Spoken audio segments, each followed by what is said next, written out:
আমাৰ উপস্থিত আছে বিশিষ্ট চলচ্চিত্ৰ পৰিচালক জাহ্নু বৰুৱা, লগতে সাংস্কৃতিক মন্ত্ৰী বিমল বৰা আৰু আসাম ল্যান্ড এন্ড ৰেভিনিউ ডিপাৰ্টমেন্টৰ ডিৰেক্টৰ লাচিত কুমাৰ দাস। আমি তিনিগৰাকীকে মঞ্চত সম্বৰ্ধনা জনাব বিচাৰিছোঁ। মন্ত্ৰী বিমল বৰা ডাঙৰীয়াক সম্বৰ্ধনা জনাবলৈ আগবাঢ়িছে প্ৰফুল্ল বৰুৱাৰ পৰিয়াল।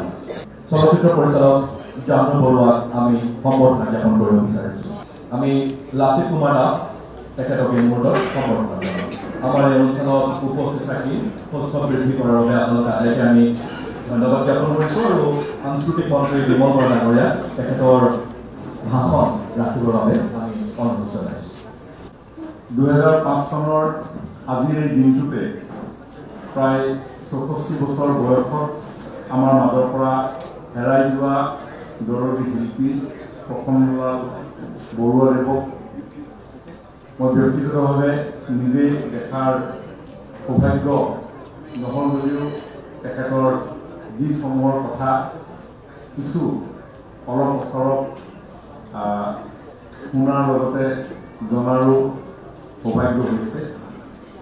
অসম আৰু অসমীয়াক প্ৰাণ ধৰি ভালপোৱা এই শিল্পীগৰাকীৰ গীতত প্ৰতিভাত হৈছিল তেখেতৰ জাতি প্ৰেম, মানৱীয়তা, ভাতৃত্ববোধৰ গভীৰ টান আৰু ভাষা জননীৰ মুকুটিৰ চিন্তা।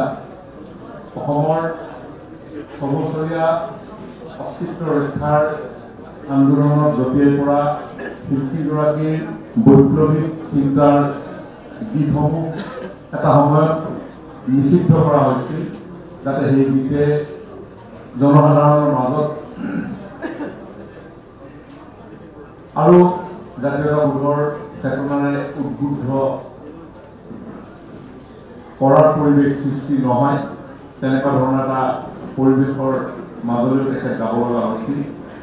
গুৱাহাটী অনাতাঁৰ কেন্দ্ৰৰ বি গ্ৰেডৰ শিল্পী হিচাপে 1967 চনত স্বীকৃতি লাভ কৰা বৰুৱা ডাঙৰীয়াই প্ৰখ্যাত সংগীত পৰিচালক মুকুল বৰুৱা, পুৰুষোত্তম দাস, দেৱেন শৰ্মা, পাৰ্থপ্ৰতিম চৌধুৰী, উপস্থিত থকা সন্মানীয় ৰমেন চৌধুৰী ডাঙৰীয়াৰ পৰিচালনাত বহু গীত আকাশবাণী যোগে তেখেতে পৰিৱেশন কৰিছিল। 1970 চনত কলিকতাৰ HMV ষ্টুডিঅ'ত LP ৰেকৰ্ডত বাণীবদ্ধ কৰা হেম বৰুৱাৰ কথাৰে এজাক সগুন, দুজাক সগুন আৰু নিজৰ কথা আৰু সুৰেৰে সজোৱা ৰং ৰমণী সমসমনী আজিৰ বিহুত নাই শীৰ্ষক গীতটি শিল্পীগৰাকীয়ে কণ্ঠদান কৰিছিল। যথেষ্ট জনপ্ৰিয় হৈছিল সেই সময়ত দুয়োটি গীত। 1978 চনত দ্বিতীয়খন LP ৰেকৰ্ডত নিজস্ব কণ্ঠক বাণীবদ্ধ কৰিছিল শমছেৰ আলীৰ ৰচনাৰে ফাগুন আহিল বতাহ বলিৰ গীতটি।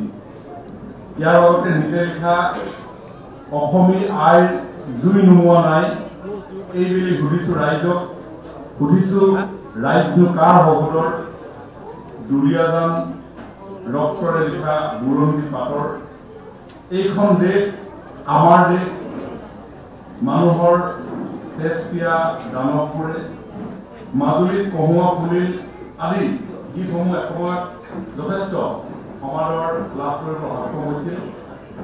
তেখেতৰ একক কণ্ঠৰ প্ৰথমটো স্বৰ্গগীতৰ সঁফুৰা আছিল জনি জোচেফ আৰু শংকৰ দাস পৰিচালিত ত্ৰিবেণী। পিছলৈ JP দাসৰ সংগীত পৰিচালনা তেখেতে কণ্ঠদান কৰা দ্বিতীয়টো স্বৰ্গ কেছেট আছিল যৌৱন একুৰা জুই। সহযোগী কণ্ঠশিল্পী আছিল ৰিদিপ দত্ত, সন্ধ্যা মেননৰ দৰে সন্মানীয় শিল্পীসকল। প্ৰফুল্ললাল বৰুৱাৰ সমসাময়িক শিল্পীসকলৰ ভিতৰত আছিল অতুল মেধি, জয়ন্ত হাজৰিকা, ৰিদিপ দত্ত, মিহিৰ বৰদলৈ, অপূৰ্ব বেজবৰুৱা, চাৰু গোহাঁই, কুল বৰুৱা, দিলীপ চৌধুৰী আদি প্ৰখ্যাত শিল্পীসকল। বহুমুখী প্ৰতিভাৰে ভাস্কৰ শিল্পীগৰাকীয়ে পিছলৈ মনোৰঞ্জন চৌ পৰিচালিত মৃত্যুহীন জীৱন আৰু মিঠা মিঠা লগনত চলচ্চিত্ৰ দুখনৰ নেপথ্য কণ্ঠশিল্পী হিচাপে তেখেতে গীত পৰিৱেশন কৰিছিল। অসমীয়া জাতি আৰু অসমখনক প্ৰাণ ভৰি ভাল পোৱা শিল্পী বৰুৱাদেৱে অসমৰ মানুহৰ প্ৰতিটো দুৰ্যোগৰ সময়ত ৰাইজৰ সৈতে একেলগে আগবাঢ়ি গৈছিল। ৰাইজে সন্মুখীন হোৱা প্ৰতিটো সমস্যাত তেখেতৰ সহযোগিতাৰে ছাত্ৰাৱস্থাতে ভাষা আন্দোলনত জড়িত হোৱা শিল্পীগৰাকী এসময়ত 3বাৰকৈ প্ৰাথমিক কলেজৰ শ্ৰেষ্ঠ গায়কৰ সন্মানো লাভ কৰিবলৈ সক্ষম হৈছিল। আজাৰাৰ এক সংস্কৃতিবান পৰিয়ালত জন্মগ্ৰহণ কৰা শিল্পী প্ৰশান্তলাল বৰুৱা আছিল এক ঈশ্বৰ প্ৰদত্ত কণ্ঠৰ অধিকাৰী।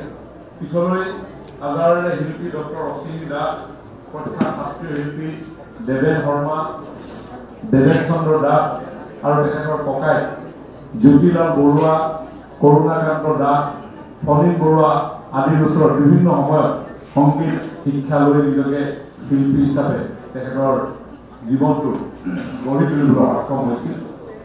এইগৰাকী মহান শিল্পীৰ কণ্ঠৰ গীতসমূহৰ নৱ মূল্যায়নৰ ওপৰত নিশ্চিতভাৱে গুৰুত্ব আৰোপ কৰাৰ প্ৰয়োজনীয়তা আছে আৰু এই ক্ষেত্ৰত আজি তেখেতৰ পৰিয়াল সহিতে তেখেতৰ গুণমুগ্ধসকলে যি মহান আয়োজন কৰিছে, মই ভাবোঁ যে নতুন প্ৰজন্মই তেখেতৰ গীতসমূহ চৰ্চা কৰাৰ, তেখেতৰ গীতসমূহৰ ওপৰত নিশ্চিতভাৱে জনাৰ বুজাৰ প্ৰসাৰ কৰাৰ ক্ষেত্ৰত গুৰুত্ব প্ৰদান কৰিব।